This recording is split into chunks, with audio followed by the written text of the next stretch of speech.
We didn't want that to happen. What are you talking about? You didn't do anything wrong. That guy just didn't get it.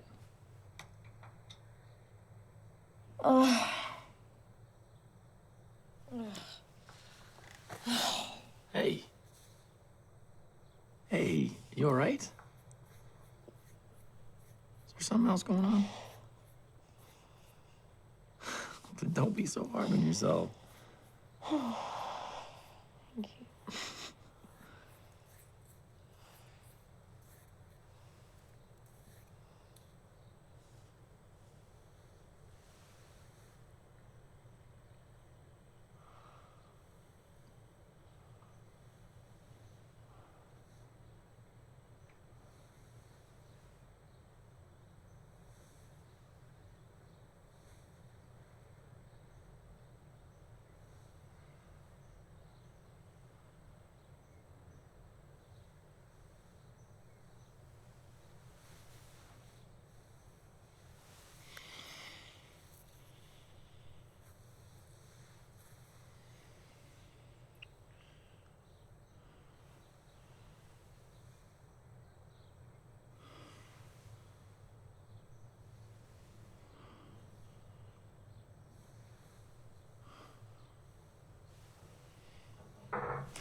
I heard something.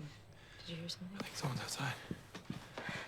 Now, I understand that you've known Lena for many, many years. It's true. We went to kindergarten together. And was it just a coincidence that this project came? I mean, partially, but no. I mean, knowing Lena and knowing like her kind of circle of amazing filmmaker friends, I actually knew about this project for a couple of years. I had been hearing about, Ryan and Lena are writing something for Rye to direct together. So I knew of this project before I even read it, but I didn't read it until quite late in their process, and then I just, it was fantastic. Yeah, that was your initial reaction to the script? Yeah, my initial reaction was just that I had never played a part like Martine, who is this living in this world of total moral ambiguity, and it's kind of terrifying to play that part. So I thought I'd better do it. Terrifying in what way? Just to play someone who kind of is making mistakes and who is so exposed to the kind of judgmental eye of the audience. And she's someone who I'm really endeared to, and I really see her point of view, and I really understand it, and I don't think that she did anything wrong. So, well, I mean, that's not totally true, but, it's kind of scary to take on a part that people won't like this character, especially when, my opinion of Martine is that she's not at all a bad person. She's not, she just makes a mistake. But that's really important as an actor to be able to see that side. Exactly, and I have to, I can't judge my character. Right. Then she would come out horribly.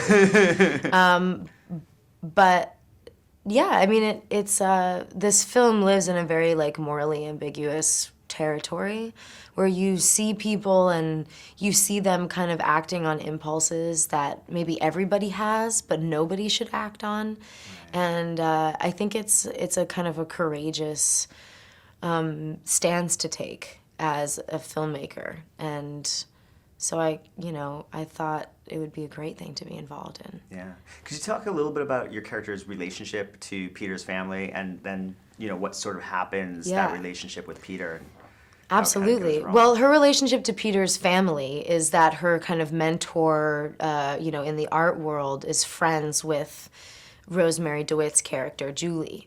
And they're friends from back in the day, being young artists together.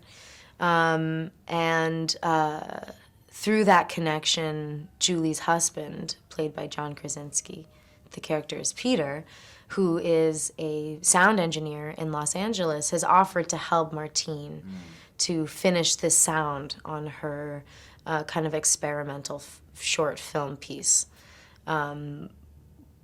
Which she's getting ready for her first solo show. So she comes to LA. Starts to change. Yeah, she comes to LA to stay with this family. That's the connection. And she's a very magnetic, very talented energetically powerful young woman. And Peter finds himself absolutely falling for her. And even though he's a fairly young husband and father, there seems to be some kind of generational divide because Martine is very comfortable with casual hookups. And I think for Peter, that's a little bit more foreign to him. And I think that he ends up kind of having a really big crush on Martine. And she feels the energy of their connection. But I think ultimately her views of their potential relationship is that they're very casual, especially because he's married, et cetera, et cetera. I think she thinks that they're getting into something which doesn't mean anything, which is just going to happen and then they can forget about. And does that come from being young, from naive? What is that? Yeah, and I think it comes from being young and being sexually experienced and being sexually confident. And I think that her naivety comes into play because she doesn't understand marriage and she doesn't realize what marriage means to the people that are involved in it. And she trusts Peter that if he wants to have an affair, he can do it. And she doesn't know enough to see the major red flags. Yeah. She doesn't know enough to pick up on the red flags. So the red flags pass her by, and then all of a sudden she's in this situation where she's really made a mistake. And put this family in jeopardy. And put this family in jeopardy. And I don't think it's her fault, but it's certainly a mistake that an experienced woman would never make. Did you sort of talk about that with Rye and with Lena? Was that the direction they were going with the character? Oh, well, absolutely. Yeah, I mean, I think that she, she's a very sexual girl, and her sexuality was a really big part of it. How her sexuality affects people, how she wears it, how she moves through life.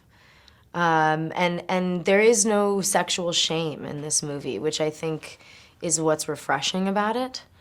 It paints a portrait of a young woman who's sexually free and open and is not ashamed to have sex, is not afraid of sexual expression.